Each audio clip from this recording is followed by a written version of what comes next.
including the ones who are coming. Yes. Exactly. All right, so let's look into the headlines today. Today, by the way, Christine is dressed like Hadiza. I like her kofia. This one is a different kind of kofia. Hadiza. So Christine is letting you watch the show through the weekend. Even when you watch, you're not able to catch it between 6 and 10 a.m., making sure that, little bits and pieces of what we discuss here will then be able to fuel your thinking and discourse as you go even onto the weekend, whereas the show does continue. So you get an opportunity to do that every day. Sawa. All right, let's look into the headlines. On the front page of Kenya's bold newspaper, The Standard, Ruto after Raila. Raila Odinga's death has ignited a fierce political battle, with President William Ruto moving swiftly to capture the late opposition leader's vast support base ahead of 2027. Okay, hyena much. Sources say the president is plotting a grand realignment from merging ODM with UDA to purging dissenters and installing loyalists across Raila's heartlands in Nyanza, Coast and the Maa region. But the resistance is already blazing. ODM diehards accuse Ruto of trying to hijack and hollow out the party from within. It says, the king is gone. They come on our side. Let's merge the two and let's have one, not even super, let's have one supra party. But guys are saying, Nani, who? Otienda Amole here said, we keep the party strong. Yeah. But let's see what's going to happen. Like right now, it's just like watching Game of Thrones, the Lannisters, and, everyone wants that throne. So let's see. Winter is here, literally. Wow. Yeah. All right. A story that might tick you off just a little bit is on page 2 of the Standard. Kampala High Court throws out case on missing Kenyan activists, where they've said, you know what, leave us alone. First of all, the mystery surrounding the disappearance of Kenyan activists Bob Njage and Nicholas Oyo deepened after the High Court of Uganda dismissed an application seeking to compel the government of President Yoweri Museveni to produce them. High Court says, we ain't compelling nobody to do nothing. We deal with this in other channels. But this compelling the president now to talk, but I keep saying, Nairobi needs to have a conversation with Entebbe. Yeah. This one, it cannot. It has to. We'll look into the details of that story. Yeah. Security teams take heat over Isiolo Samburu herders clashes. In case you thought that issues in this part of the country as concerns security had died, they haven't. There's clashes rearing their ugly heads again. All right, looking into other stories and other headlines. Ruto burning the midnight oil to find ways to win over Raila supporters. It's not going to be that easy from what we're being told. The president was at a function yesterday where he defended the cybercrimes law and denies that it was signed in secret. Says it was done, in broad daylight. A boy is battling for his life after torture in police cells, and that is allegedly happened in Narok South Sub-County. We'll look into that. Privatization laws spark fears over sale of public assets and grabbing of land. You say we privatize the thing, and then you find that the LR number is now connected to Dennis Aseto. And you would have imagined that, and Dennis Aseto also works in government. If you buy something from government and it is in your name, it's privatization. Capital? So it doesn't mean that you can be sure if the people who are purchasing these assets then are just not people in the same circle. I'm just saying. Yeah. Eldoret City Board Chair nominee accused of presenting a fake degree. That hasn't yet flown out of the window. So, my gosh, where do people buy these fake degrees? My goodness. Do you want to get a little bit more ticked off? On page 8 of the Standard, schools conned yet again as they face exams without state funds. I'm breathing. Just breathe. You need it. I'll come back and look at that story. But somebody needs to get a fire extinguisher, okay? Another victim from Stampede at Raila body viewing identified. So more and more people are coming out of the woodwork in terms of what happened to them at Kasarani on Friday last week. Thursday last week? Yes, Thursday last week. Kahiga's political remarks spark renewed concern over incitement, and yikes. It's not a good thing. We'll be having this conversation at 9 o'clock, but still, it's not a pretty picture that we're having to look at right now. All right, we'll look into details of some of these stories. Over to you, my dear. Yeah, so let's go to the Daily Nation, and we're talking about truce. Now, President and Kanu leader said to cement deal after barring the hatchet. Now, another cabinet reshuffle looms.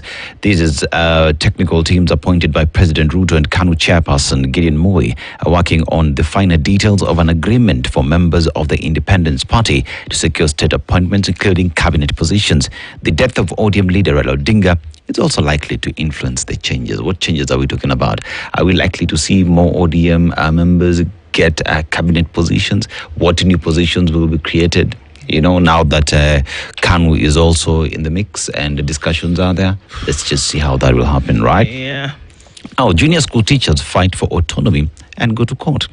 Now, teachers have asked the court to stop implementation of the comprehensive schools policy, which places primary, and junior secondary schools under one head teacher. They argue the rules violate the law.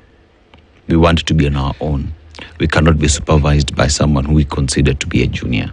So how will that go? So by virtue of the fact that a head teacher is at the primary school level, that they are junior in terms of rank to high school teachers. All right. Yeah. Okay. So wanataka someone of their caliber to oversee them. So, and it's already been agreed that grade 7 is high school. Is high school. Okay. Just domiciled in primary school. But they're saying that with that domiciled in primary school, then it doesn't give them the autonomy that they need to operate. So if you're saying we're not yet in high school and out of primary school, then allow us to operate on our own. Oh, voila. Yeah. So Raila's son installed as head of family. Raila Jr. undergoes a traditional ritual during his installation as the head of the family 4 days after the burial of his father, former Prime Minister Raila Odinga, at their Opoda farm home in Bondosea County yesterday. One thing I must admit, having to learn the culture right now for me is a crash course. I've never seen it happen to this level. I've seen bits of it, but not to this magnitude. Oh, wow, okay. Yeah. Okay. So I think I need to go sit down with my old man to just understand these things, I'm for the culture, man. Yeah. And a lot of people were saying so many things yesterday, but I said, you know what? This is one of the things that robs us of our very our being. Our being, yeah. Our culture is very strong, and that the things like this, whether it's Raila Odinga, whether it's another man, whether it's Dennis Aseto's father who is showing him, these are the things that we used to do culturally, and to preserve those things over time. Yeah. I think it is extremely important. And I think it's really important because one part of the culture that my dad told me is within the culture, the setting that we belong, you cannot marry within the culture. So let me explain. So I am from Karachuonyo, right? So I cannot marry within the Karachuonyo setting because we all considered to come from the same ancestor. So you could be anyone else is my cousin. So you can marry outside. So Joka Jok, Jokowini. So someone from Joka Jok can marry at Jokowini, but not within Joka Jok. I completely understand. Yeah. All right. So yeah, but now, so there's that story of the Uganda and Kenya. Pressure mounting for the release of 2 Kenyans still missing in Uganda. The families of Bob Njagi and Nicholas Oyo are pleading with the government of Kenya and Uganda to help find the 2 activists who were abducted in Kampala 3 weeks ago. A Ugandan court has dismissed a petition on the duo. Interesting. Let's see how that will go, and if at all Nairobi and Kampala, Entebbe, will sit and discuss.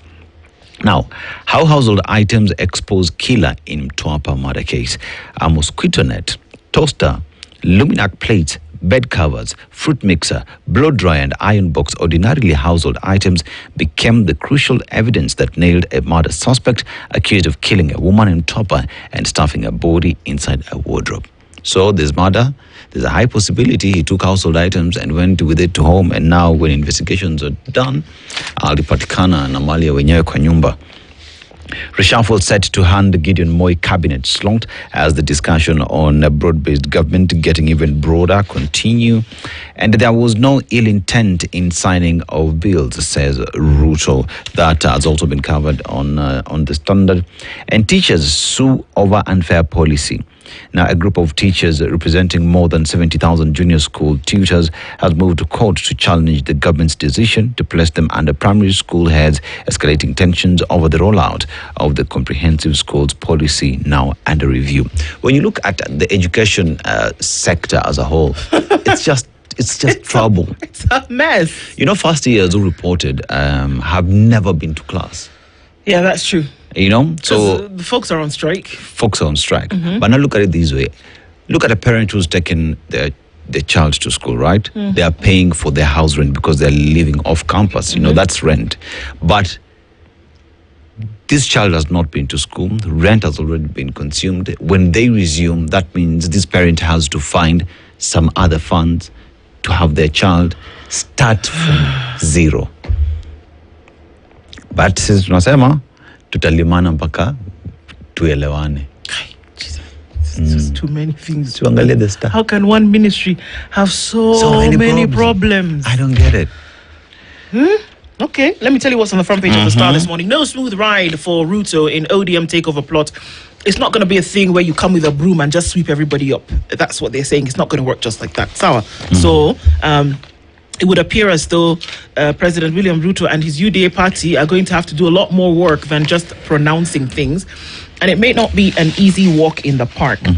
And this is also what we see. Dad's footsteps. Raila Jr. steps into his father's shoes. We see photos of him there being shaved at his family home in Opoda Farm in Bondo. He then receives a bull.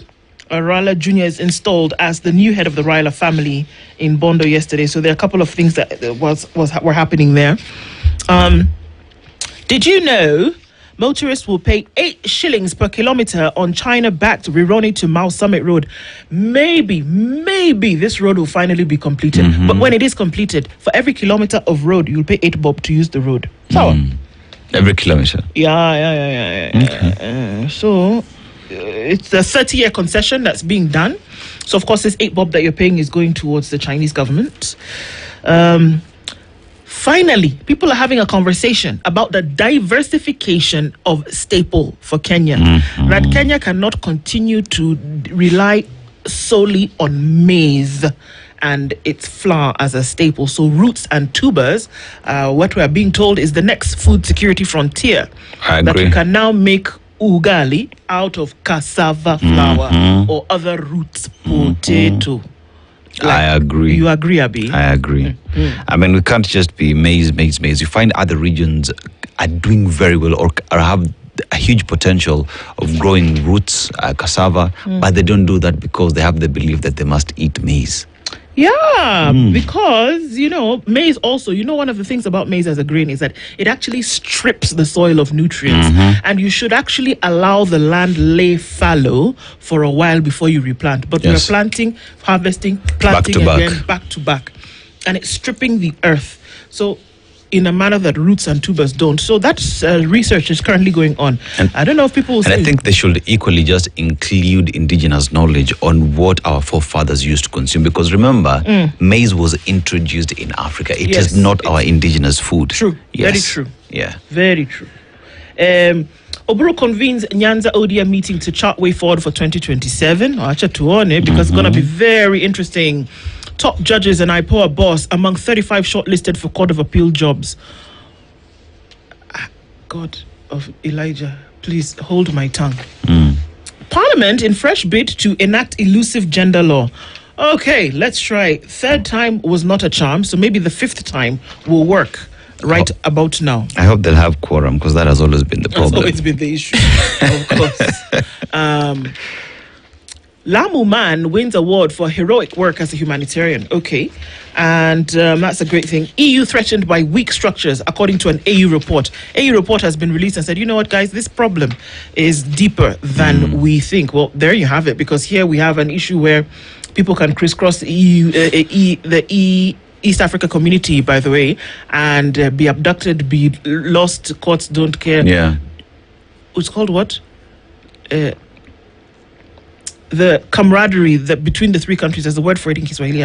I can't remember, but I'll come back to it. Jumuiya. Thank you. That's it. Laikipia and Samburu leaders fight over 44,000 acres. Okay, that's not going to stop, it looks. The Siasa pages in the Star. Will ODM survive or become a shell after 2027 polls? Well, how about we see what happens this weekend? Because if we go past 2027, we're not quite sure. But those are the stories. It's looked at, back to back. Anyang Nyongo, Oburu Oginga, James Orengo, of course, Babu Owino, and Edwin Sifuna, all part of this conversation. All right, let's look at some of these stories in detail. Or you want to look at something else? You want to look at the... Wanangalia Nairobian? Okay. Nairobian, self-love. Why Gen Zs are saying no to children. Mimi najipenda, sitaki mtoto. Oh, people are not having children nowadays? No, self-love. Why? So a quiet revolution is unfolding in Nairobi. Young people are choosing not to have children, at least not for now. It's not that they're against children, they're against repeating the cycle that once harmed them. For many, peace of mind, financial stability, and personal healing must come first. Then what will happen? You know what will happen is that we'll have aging populations, and then you won't have middle age, and then you have very, very young people later, like what's happening in Japan and a lot of countries. If that's the trend that people are taking, not wanting to have children, you're going to have this middle set of people where there'll be nobody. Yeah, because, for a very long time, it's been touted that Africa is the youngest population, right? But you look at this population you're talking about, and they don't want to have children. So it will get to a point where this young population that you're proud of right now are aging, but there's no one after them. So it's a point where perhaps we'll need to go to those countries again to invite them here to come back. To come and we have children. Oh, wow. I know what you're trying to say. Because that's exactly what's happening. There are countries that are inviting people there to go and live and have population so that you just have credibility as a country. Okay. Because numbers are doing what? Dwindling. Umeona mtu ambaye unaweza nini? Kuna story ingine iko hapa.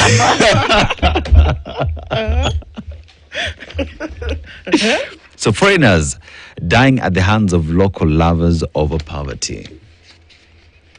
Yeah. Foreigners like kama sisi sasa? Or how? The High Court in Mombasa had how Ruenhout's wife orchestrated his death and paid 1 million shillings to his killers. Now, the murder of Dutch tycoon Herman Ruenhout exposes the long line of foreigners who have died in the hands of their lovers, with greed for wealth beaming the motive. On Tuesday, the High Court in Mombasa had how the man's wife orchestrated his death and paid 1 million shillings to his killers. Simuachane tu. I don't understand. Pesa, sabuni ya roho. Oh, he had money. He had money. She wanted the money. She wanted the money. He was not willing to give up the money. So what do? Take that same money, 1 million bob, pay killers, finish the man, then have the wealth. Lakini uko wapi sasa? Suko Kizimbani. Wow. And then there's this story of Fidel Odinga's widow fresh wealth fight. Now, it started to be farewell millions. Nearly a decade after the mysterious death of Fidel Odinga, his widow, Luam Bekele, steps back into the spotlight with a fresh claim for unclaimed assets in a move that breathes new life into the long, intricate tale of love, loss, and inheritance that has followed the Odinga family. The Unclaimed Assets Authority received claims from Luam, who applied to manage the wealth left behind by the husband. Okay. All right. Well, Mambo ndio haya. I'm telling you. So, let me just irritate you. Irritate us. All right. These exams, they are an issue. The education sector is flailing. Schools conned yet again as they face exams without state funds. The subs there, a third of primary and junior secondary schools are yet to receive third-term funding. Look, even those who received third-term funding didn't actually receive third-term funding because they still owed them first and second-term arrears. So let's just get it straight. The Education Ministry has explained the delay was caused by an audit to establish the number of learners in the schools. So you're trying to tell me that you have not finished the audit 6 weeks later. That's what you're trying to tell me.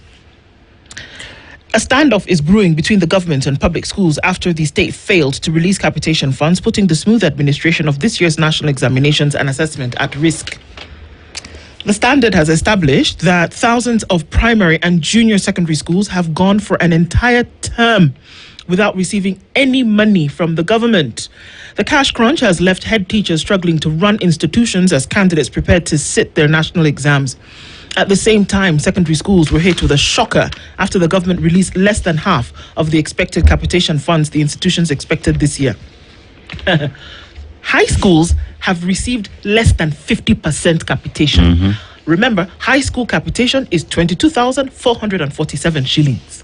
5,000 shillings is retained by the Ministry for Infrastructure Development, Angoa classrooms and all those things. Then they're left with 17,447 shillings. Sasa, from that money, that's supposed to take off everything that they do. Now take 17,000 divided by how many? Two. You get 8,500. No, it plus 8,000. 4 divided by 2, 8,922.5 shillings. That is what you have sent to schools this year. So, I am wondering, how on God's green earth do you expect these schools to run seamlessly with no problem? Remember, we're doing an exam this year that we've never done before. It has just been introduced. And you're okay not sending them the money they need. Let me continue. Swali before you even continue. So the balance still with the ministry? I said that the balance from 5 years ago, 64 billion, they've never paid. So this balance goes where? Thank you. That's a question that I continually ask. Because how does it show up in the budget? That we budgeted 637 billion shillings, for example. And then we didn't pay this amount because we didn't pay 300 billion. Yeah, it didn't come. We use it for something else. How does it show up in the books? Yeah. Because you never say, oh, by the way, guys, we owed you capitation from last term, 4,000 bob per child. So this term, we're paying 4,000 plus another 4,000. It has never happened that they say we are topping up. Never. Whether it was under Matiangi, whether it was under Magoha, whether it was under Machogu. Now, Julius Ogamba, we've never heard that he said, oh, by the way, when I was not here, we owed you 3,500 shillings. Let's just do high school per term and we've not paid. Here is the money. Never happened. So where does the money go? Where does the money go? When auditors go to audit these books in preparation for the next budget cycle, how do you explain that balance? Where did this go? Why didn't you pay it? I mean, are these questions that ever happen? Are these questions that ever come up? Or is it we never paid, let's just move? You are vexing, Abi, and I've not even finished reading the story. Okay, endelea.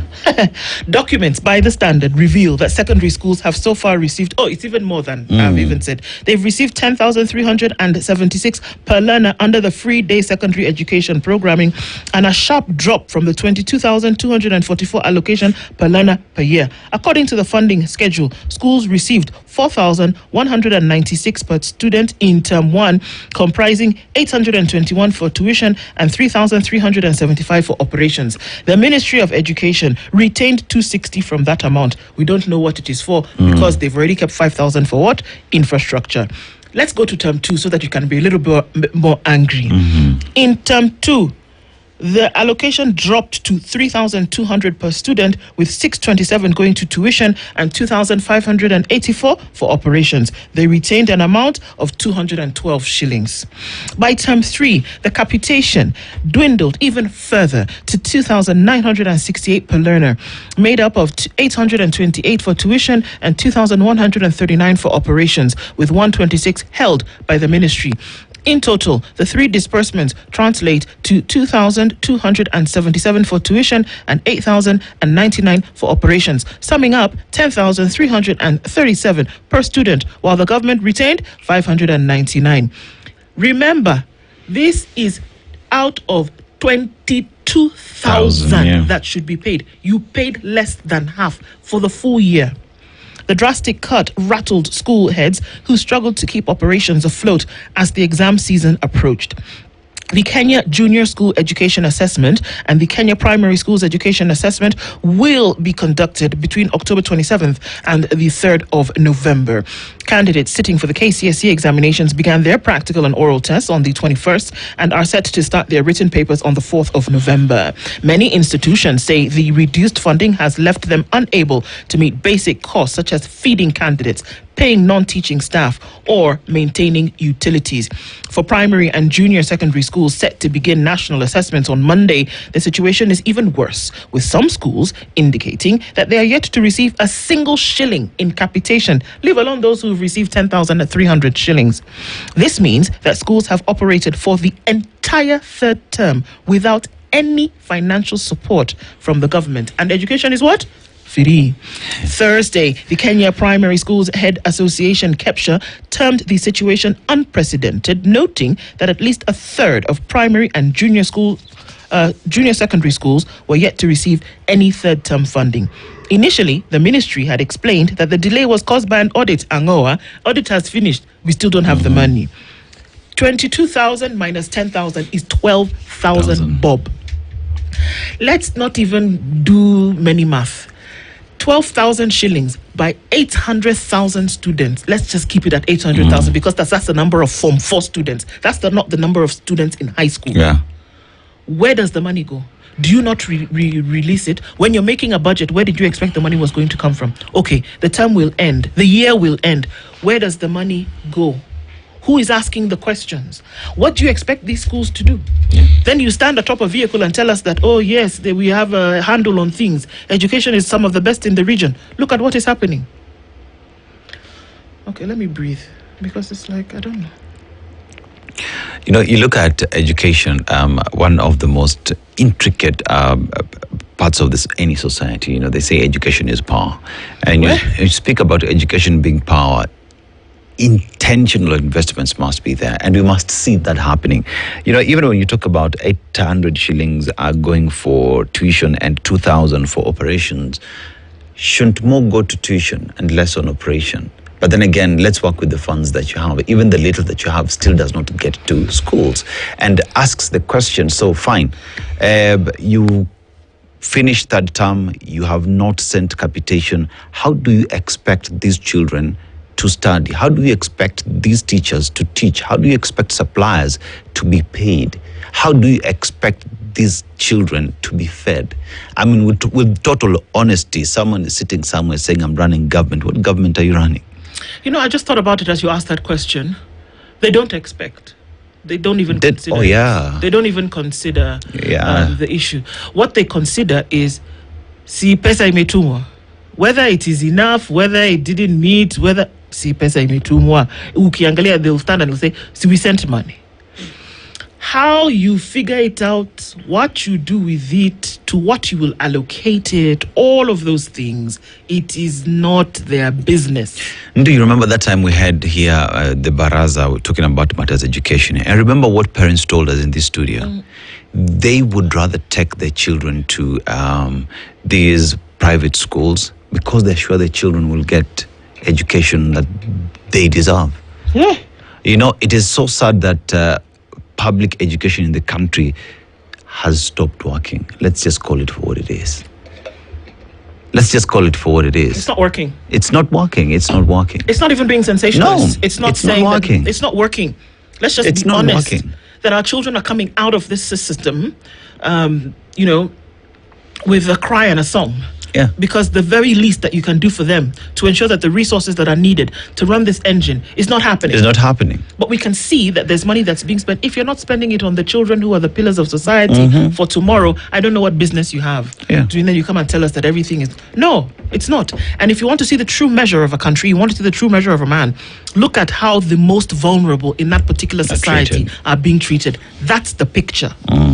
That's the picture. You want to look at your health systems and you see how it's operating? That's the picture. You want to look at the people who are hungry? That's the picture. That's the picture. You want to see your children between the ages of 3 and 18 who are supposed to be in school and how the things are operating? That's the picture. Don't come and dress it up and put lipstick on it and try and make it seem like it's something else. That's the picture. Yeah. You know, right now, as a parent, one would ask the question, what has my child come back home with after the entire year in school? Because remember, you're dealing with no capitation. So all the terms, no capitation. The last term, there is no capitation. And then you also have the issue of autonomy between teachers. So that is another problem that is there. And then because there is no funding that is going to school, where's the motivation for teachers themselves to even train these kids? Because remember, where there is no money, there are no facilities, there are no books. You know, as we talk even about books and the curricula itself, there are also delays in terms of publishing books that end up in the school. So you look at the entire ecosystem and nothing is working. Don't even get me started about what's going to happen. Sema toboa. January. grade 9. Uh-huh. They are going to school grade 10. The first time it's ever been done. And our pathways. Books for those pathways, they said they will be ready in November. Moran, all these people, we've never seen one thing that they said would be ready. This is October 24th that we are on today. The books that were supposed to have been ready, they said October, what? October, here we are. So let's give them until the end of the month, because they said mid-October, at least we'll start to see the drafts of those books. Remember, this is the same class that you people used to do trials from grade 3. Now they're going to grade 10. They didn't get books in grade 7 until the beginning of the mid of the second term. Now you want to send them to pathways. Pathways January 2026. Remember that there are 3. Which one will I say? Which one will I not say? There are 3. There are over how many schools in this country that did not get one candidate selecting them for these pathways? Yes. Who is going to those schools next year? My flabber is overwhelmed. It's not even gasted. My flabber is gasted properly. I don't know. I'm just tired. It is tiring. It is tiresome. So, let's go to Uganda. Okay, so that's it. Activist Bob Njagi's father is hopeful that his son and his colleague abducted in Kampala weeks ago will be set free. The old man paused, his hand clutching the arms of his chair on the veranda of his home in Kitengela, Kajiado County. He seemed to be anchoring himself against a storm that only he could feel. Frank Njagi, 84, the father of activist Bob Njagi, has been troubled man since his son and his colleague Nicholas Oyo were abducted in Uganda on October 1st. His eyes, red-rimmed from lack of sleep and a frantic search, reveal the extent of his distress, and every sound outside the gate only adds to his anxiety. He stares at the fence surrounding his compound, his shoulders sagging under the weight of uncertainty. Over 3 weeks have passed since Njagi, his son, and Mr. Oyo vanished in Kampala. The two families say they have not received any official communication from the Ugandan or Kenyan government regarding the fate of the two. What started as a disappearance is quickly escalating into a diplomatic and human rights problem.